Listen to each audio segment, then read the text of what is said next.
There was a chance in the world that we would be able to take them on. They couldn't believe it. Well, they didn't think we'd do that because they thought because 400 and some cities had gone through this and every single one of them tried some kind of legal defense, that we would naturally try some kind of legal defense. They didn't have a clue that it might be political.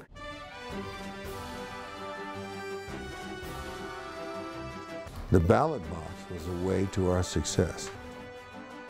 For 31 days to change an ordinance and elect a city council. We pointed out what bad government was, and it put them on the run. They pulled their pants down and we put a flashlight on their butts. That's correct. Oh, yeah. The front page of the Wall Street Journal. That was awesome. What, 49 different? AP articles. The Glendale Tea Party. Throw rice in the harbor instead of tea. That was awesome. You did that on a napkin. I did. But the voting idea, the campaign idea, was my idea. It was. Everything cool isn't your idea. You thought of the name, you thought of the slogans. I thought of the campaign. Remember Fighting Mike and his dog Mick? Oh yeah, I miss Mickey. And Joe Rice in his ears. I remember sending the weasel around. Ricky the Weasel, that was. we put Ricky King in a weasel suit to follow the mayor around. When he wanted you to fire the 18-year-old dancers, and you said, look, we don't want 18-year-olds dancing either. What did he do next? You fire the 18-year-old dancers, and he calls the EEOC to come after you. And thank God he did. They ended up being our best army. Yes, they did. They went out en masse to register people to vote. They were cute, weren't they?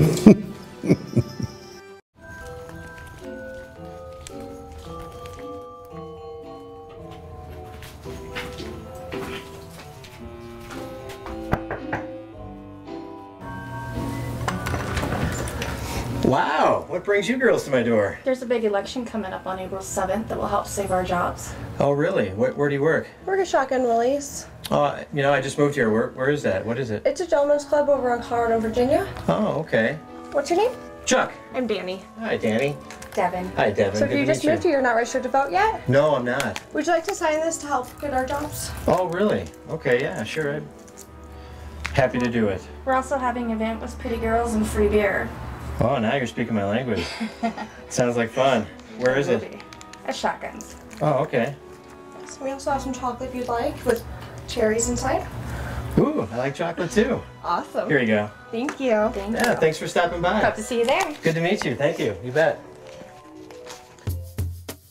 I started at the club as a dancer back in 1998. Later, I became the first lady of Glendale when my husband, who was then my boyfriend, became the mayor. And we used to joke around that we would switch the name from Glendale to Gwendale. I was a dancer and I broke my ankle, and so I started doing more work as a marketing assistant, and eventually I just worked my way up into managing the department at Shotgun Willie's. When I heard what the city of Glendale was up to, I was very concerned on behalf of all the dancers that this would end our livelihood, that we would not be able to support ourselves. And it wasn't hard to get the dancers fired up about doing something. The girls went door to door, went to the stump speeches, and did everything that Mike and Debbie asked them.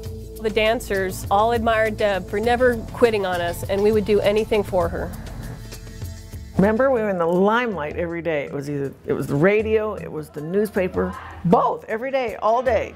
We got in the news media for the same reason Joe Rice and the politicians thought they could go up against us. If it bleeds, it leads. Oh, yeah, it'd be a cheap shot, be easy. The interesting thing is the media shows up and they don't get necessarily what they think they're going to get.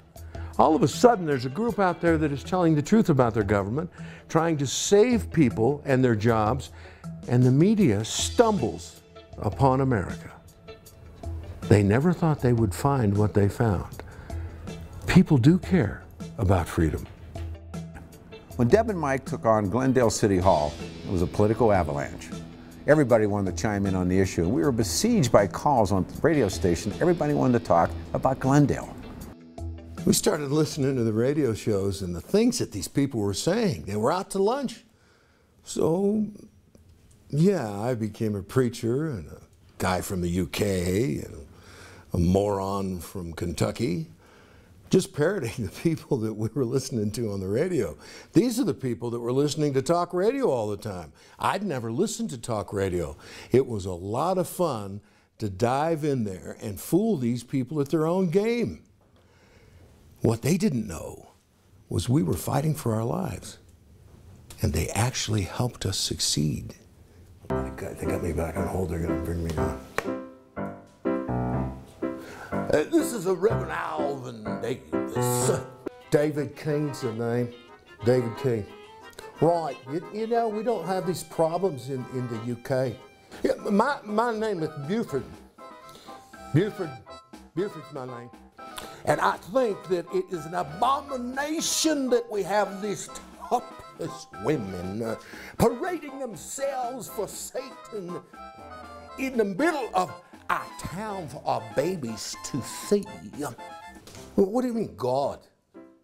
God made topless women, mate. I think that this thing you got going with these hussies down in Glendale is a shame. Drinking and nudity. For Christ's sake, you folks don't realize I know the Jezebel spirit because I had 7 sisters. And they were all whores, every one of them. Just a bunch of They hang up on you. Let me get the wine. We hear the terms Tea Party today in this country, and it means different things to different people. This was the first Tea Party. As election day in Glendale neared, it was clear there might be a different outcome. The community was rallying to protect their freedom, and once that tide of liberty started rolling in, Joe Rice, the cronies, and the boys were in deep stuff. In so much trouble, in fact, Dateline NBC made it a featured national story. The 3 Tea Party candidates were swept into office. It didn't take long for the new council to get down to business. Okay, the motion is passed. The strip club ordinance was repealed just 36 days after it passed and 2 months before it could take effect. He didn't realize what public opinion would be, that they saw it and they realized that it wasn't a strip club issue, that it was a deeper, more widespread issue. It's an issue of being an American.